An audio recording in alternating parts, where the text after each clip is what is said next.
Hi, sorry, I'm trying to adjust this so it looks a little bit, so I might adjust it during the day. Hello, obviously I decided to do my Facebook Live for every evening at 8 p.m. sharp, and I made it by I missed it by a minute. I think I was faffing around. And one of the reasons why, apart from it's my birthday month, and who doesn't love your birthday, and I thought I would share the information with you, is also because I wanted to give you the opportunity to ask me questions. And so obviously this is a spur of the moment, so I'm expecting this to kind of get momentum as we go along. I also wanted to there is something about online where you don't get to properly connect, and Facebook Live allows you to do that. So I thought that I would just kind of start chatting and kind of tell you a bit more about myself in this video. And I don't know how long each lives are going to kind of take. It kind of depends on the mood and depends on the time, depends on the vibe really. So who am I? Well, you would have seen my website, which is David Mediation, on Facebook too.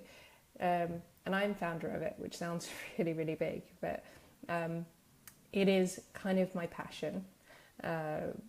What I do is probably not obvious from looking at looking initially at my brand, I think. But weirdly enough, I do have my branded mug, and I don't know if you can see that there. I do love this mug, but on the other side, it kind of, having this, it always kind of is great too, and it actually says, "Unlock your past, the key to your future is already in the palm of your hand." Now, the reason why I love this is because it's always a reminder to me of what I do.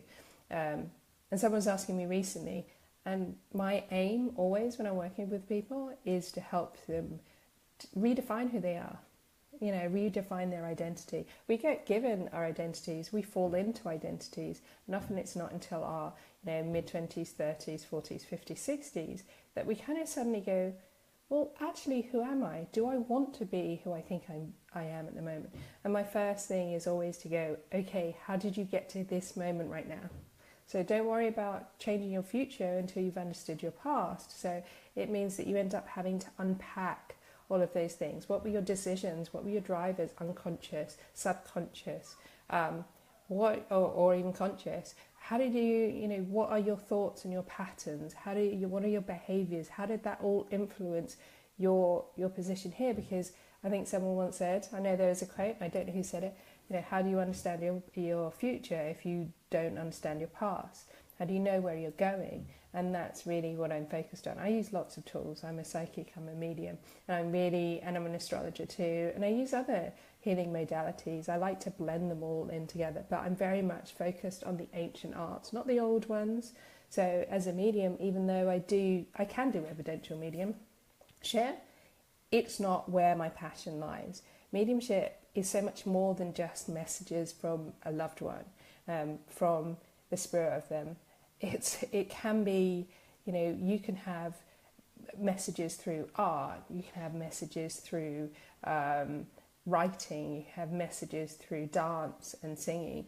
And I know that sound healing has been really big in the last probably 5-10 years, and it's getting bigger. But it's the idea that we narrow our idea of what mediumship is and how spirit can help us by just focusing on the messages that are passed on.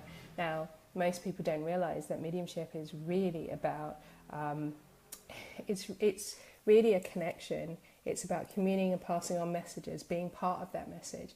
So it can be from a loved one, and that's evidential mediumship, and that's the mediumship that's done most around the world. That's mind-to-mind communication. Physical mediumship kind of changes that view because you don't always have as many loved ones come through, and it's a different focus. Now, I don't believe that any are better than the other, but I grew up knowing that something else existed. I didn't really need to be told. I was speaking to spirit before I could physically speak, so I just found it a little bit like, is this it? Is this all it is? But mediumship can be so much more, and we have to make it accessible for our daily lives, because if we don't make it accessible, it will die out. People won't, especially physical mediumship, it's nearly died out a couple of decades ago, and now it's having a resurgence. But it is, it's an ancient art, I'm not talking about old. I'm not talking about the 1900s. I'm talking about ancient. And we have to go back to the ancient art and strip away all the things that we've thrown on top of it, all the, the expectations, all of the kind of spiritualism that we've added. Because I'm personally not a spiritualist, don't have a problem with it, but it's not what I believe it should be. Mediumship should be around. It's about helping people to see that it's accessible, especially physical mediumship, because it's like an art installation. You can actually feel it.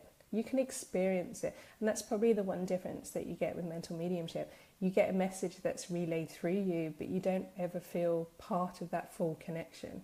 So that's where it lies. And if you strip back quite a lot of things, you'll find that actually it is more accessible than people think. And it's a lot of fun. You can have a lot of fun when you strip away that need to just only have loved ones. So don't have a problem with their potential, but I really want to show how spirit can help you in your everyday lives. Like, if everyone got connected to their personal guide, it would improve their life, really. And your personal guide isn't that much different from your own intuition. They're both so connected. And I'm kind of wondering how far I'm going to go into this today, but the one thing I found out is that your personal guide, and you've got tons of different types of guides. I've got 49 that work with me, probably because I need a lot of help. I don't always get my messages very well, but it's you have different types. You have teachers. I have a trance control. I have a physical. I have a healing, trance and physical healing guide. So we have lots of these different types of guide that help us. But our personal guides, they're the ones who are born with us, and they're the ones who are through all our lives. They don't work with anyone else, and they are part of our higher selves. So they are kind of yourself helping yourself. So it's why it doesn't feel like it's external to you, because it's not. It's a similar energy. So I really wanted to, and I'll go a little bit more about the different types of guides at certain points. But we also forget that our intuition doesn't, in our relationship with our guides, doesn't automatically scream. Sometimes we have to learn. We have to build that relationship, and it takes time. Developing mediumship in general takes time, or expanding your psychic awareness takes time. Just as, a lot of people talk about mindfulness and meditation, and to be honest, mindfulness is at its basic level is about knowing, being aware of what you're doing and why you're doing it, experiencing it, being in the present. These are all things that when you're talking about mindfulness, they come up. Everything around it is what you choose the ritual to be. But mindfulness in general is just about being aware of what you're doing and why you're doing it. Because if you aren't aware of your patterns, you won't be able to change them. And that's one thing I end up speaking to clients quite a lot about, is that if you, often it's about listening. We don't listen enough. It's about listening and helping them recognize those patterns. And I use all sorts of skills. I'll dive into the energy, I will take in from their guides, I will take from their loved ones information, I will take any guidance that comes through that's for the highest and best comes through. I'll use astrology, I might pull a card or two, but it's about delivering something that works with them, and everyone's individual, but it's about highlighting those kind of, especially when they're subconscious behaviors, because people aren't always aware of what is happening, why things are happening. And sometimes you just do, using old counselling techniques as well, things like mirroring is very important. And I think sometimes we kind of, in the woo-woo world, the mystical world, we forget about the basics of common sense. And that's the one thing that I think that if you ever read tarot professionally for a while, you will have some really, really interesting, and I say interesting in quotes, questions. Tarot attracts lots of questions, and some of them are, all of them are significant to the person if they want to know it, but some of them, I'll give you a few examples. So often, if it's about a guy or a girl coming back, and usually it's the woman calling up, it will be, they'll tell you about how, they don't treat them very well, they're not very nice, or they go off and do this, or they're married, or all these things, and right at the end they're like, will they come back to me? So you get caught into these patterns, and I think tarot just attracts that, at its basic. And I'm not saying that not everyone in tarot goes for that, but it is something that if you read tarot professionally, you could at the end of the day come up with some really funny one-liners, especially if you're doing short readings. But I really like using them all together, because sometimes when you're pulling a card and your guides just turn around and go, ha ha ha, they'll laugh at you because they know what's coming out, and they know that you're asking the questions wrong, because, you know, as tarot readers, we do that. We ask too much as well. So I'm not even sure how long this is already. So I'm just going to log on to my machine as it is, because I'm just whistling along here. So I'm trying to think what else I wanted to give you an overview of. Oh, I love, one of the things I love about what I do and that the tools that I use is it really takes away. So you can see people's thoughts forming. And the great thing about working with people is you get that one little moment where they suddenly kind of the penny drop moment. And I think when you work with people, I think that's the most amazing thing. You have that penny drop moment where they actually realize that, whoa, that's what it was all about. And sometimes the whole session is about that one moment, because if you don't get it, then you'll just be saying it, and you might have it in your head, but you have to feel it. When I talk about intuition, what resonates with you, I'm not always talking mentally. I'm talking how do you physically react to it. If it sits in your heart, then it's usually telling you something that's important. I often find that I don't often know why, and then I hear something and I'm like, why is that important? And I'll shelve it away, write it down, because it's always good to keep a note of it. And then later on, all these puzzle pieces come together, and it's just an amazing thing. But when I'm working physically, mediumship-wise, my throat gets pulled when it's like, it's time for me to talk. And sometimes, because I do everything consciously as well, because I think if you do things where you're not conscious, you don't get a chance to share that knowledge, and it just becomes something that you parrot rather than that you experience, so you get to share. So you don't always have to go to your guides. But yes, they do like to jump in, and they also take your nuances, and sometimes you haven't said it exactly right. And for me, they're quite, because I'm a finicky person, so my guides are quite finicky, but they'll go, okay, no, this is the right way. So sometimes you'll see it and correct yourself, and you will get that kind of sensation when they're like, oh, we want to come and play. So I'm sure at some point I will do some kind of trance or some physical mediumship on the live. So hello, Amy. So I work with Amy, and she's helped me a lot with my branding. So it's really quite fun to see her online. I'm going to show her my mug. See, look, very happy. So it's just not put me off, but it's quite, it's always a reminder to remind myself what I actually do. So I'm drinking up my mug, and I'm quite happy. Actually, I was a bit nervous about the lives, but I did actually think to myself, I'm more excited about having my mug. But Amy, when are you going to use your mug? Like, when are you going to use your mug? Amy has one with her brand on too. And you never know, we might convince her to do a live at some point. We'll see. I can't remember where I was. This is terrible. So I'm going to be doing these at 8 o'clock each night on my site. And I'm trying to think, I want to know what else you want to hear about. So I'm going to be posting this around. Comment if you're interested. And I'm quite happy to talk about past lives. I'm happy to talk about soul connections. I'm happy to talk about manifestation. I'm happy to talk about mediumship, all types of mediumship. I'm happy to talk about how to develop your intuition. Are you psychic? Are you, also not the not so pleasant things I'm happy to share about as well, because I think sometimes we also talk about love and light. We also talk about the light things. We don't talk about the darker things. So I'm just...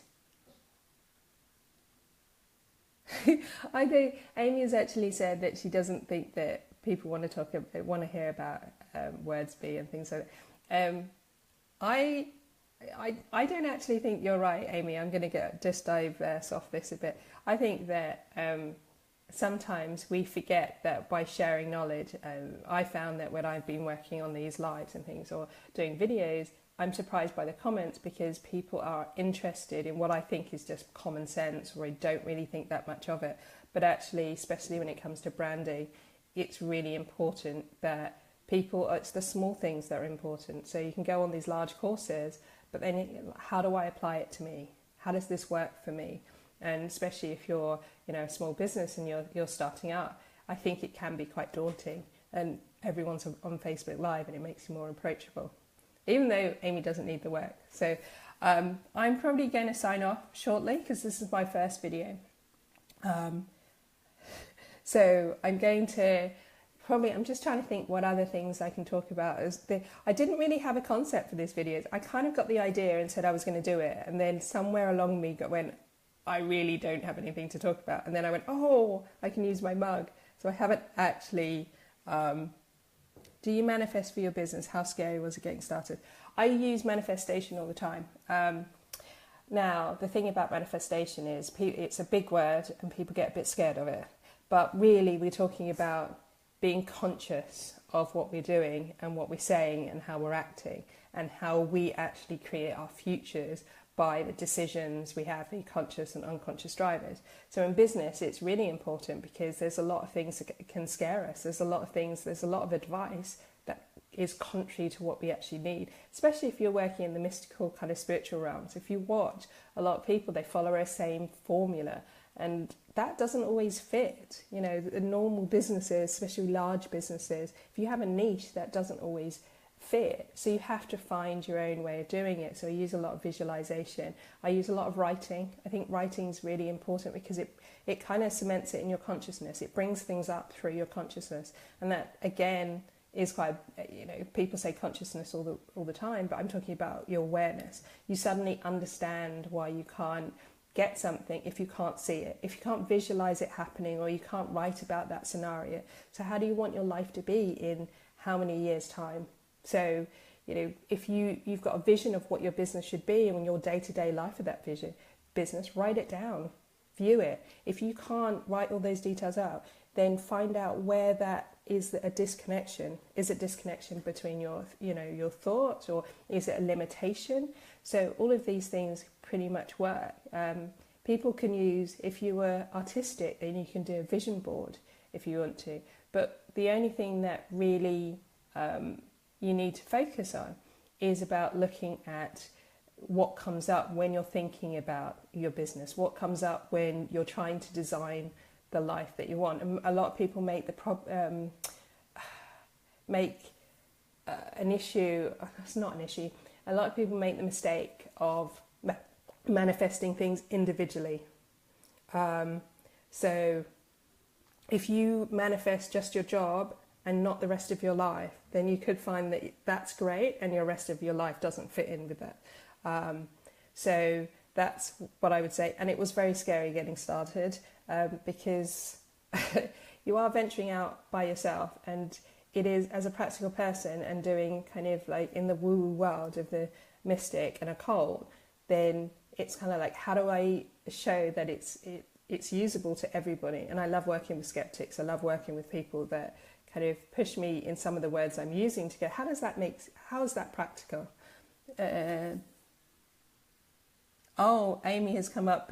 Yes, I do use my mug, not on a daily basis. I actually, what I want with this mug is a portable mug, because I do have, one of the things that I do have is an iPhone cover, and what I like about my iPhone cover is it reminds me of what I'm here to do. It reminds me of my priorities. It reminds me of what I'm here to do as well, on an everyday level. And so does this, which is my necklace, which is kind of matches my brand too, but they're all symbolic. They remind me every day of what I'm here to do and what my aims are and where my passions are.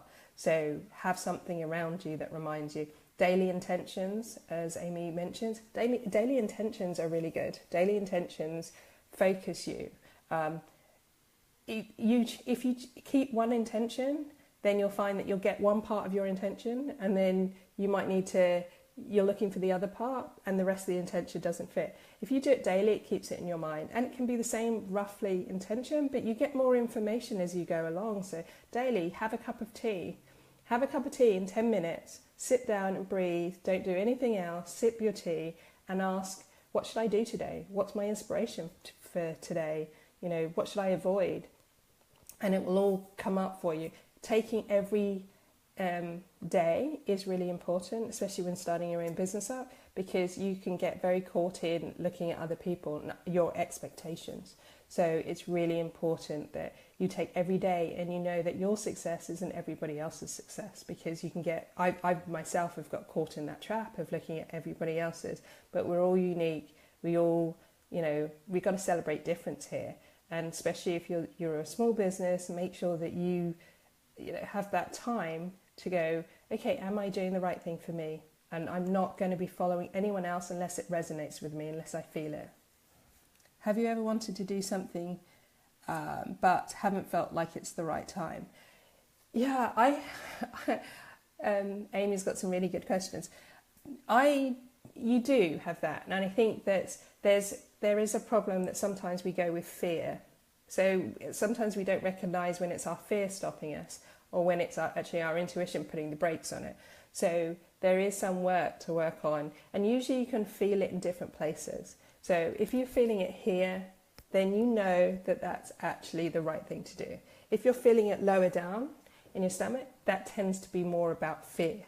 It's more in, if you work with chakras, you'd say your lower chakras, your physical chakras, that's more about fear. But the real thing to do is to look out for the messages in your everyday life. So if you set your daily intention we were talking about, then you look out and you're looking for all these signs that confirm it.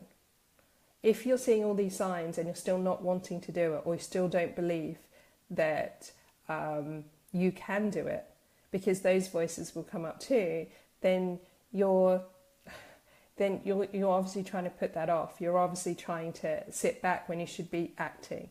So you need to be both passive and active. So you need to do things as well as this kind of more spiritual, kind of more kind of passive side of writing, or visualizing, all these things.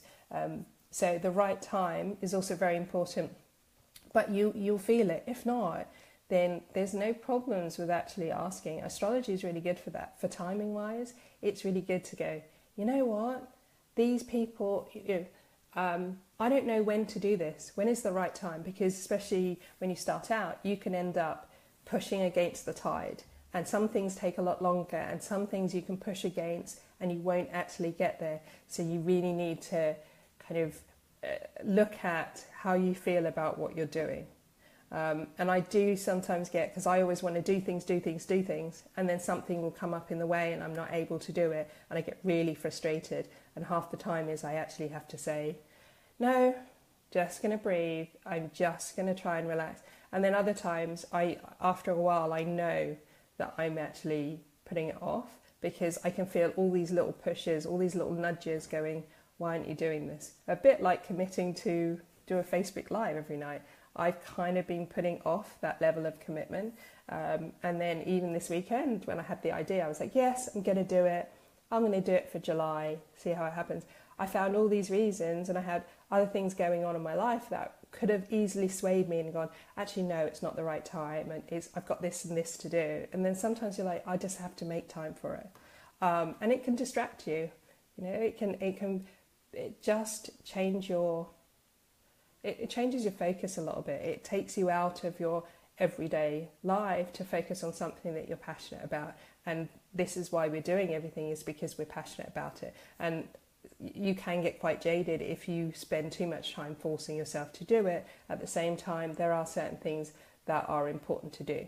So hopefully that's answered you, Amy. How important is it to be in control? How do you create support? Is it important to have support? Control is a very interesting word. So we go back to the idea of manifestation. So manifestation, often people use that to try and control the people and situations, because they think of it as, well, actually, if I control all the situations, then I'll be safe. And safe and comfortable are words that you really can't use in business, because I don't think anyone feels safe, even when they've got a multi-million pound business. I think they still have those moments where they kind of wonder whether they're whether they're actually being authentic, and whether all those questions come up. So hopefully I'll find out soon. You never know. How do you create support? I personally work a lot with my guides, and I'm very I always go to my guides, I always go to my own intuition, I go to my higher self, I go to myself, because I have to learn to trust myself. If I need anything, I ask them there. And the people that I need in my life come in there via me going and saying, I need this support, I need this help. But I'm kind of more of a lone wolf. So I do work with people, but I do choose who I work with. And I usually go to Spirit and ask them, I need help. And I just have to leave it open to how they bring that to me. But in general, I kind of like to work alone. So it's where a lot of people like groups and a lot of people like tribes. I find that a little bit difficult. I prefer to kind of be able to do a little bit with groups, but go off and do my own. I want to be inspired, but I don't probably want to be in the centre of a group unless I've made it. So I'm going to just kind of leave it there for today. So thank you, Amy. I'm going to be sending this round. I'm going to be doing this from, I'm not sure what I'm going to do tomorrow, but I will probably post a topic. It won't be as random as today, but hopefully you've understood a little bit more about me and about what I do. If you're in London, I'm doing a talk next week in Shoreditch, so check out my page on the events for that. Should be an interesting one, because I will also have to do a Facebook Live from there too, because I promised 8 o'clock, so that should be interesting, multitasking. But I'm going to finish that there, and thank you for watching.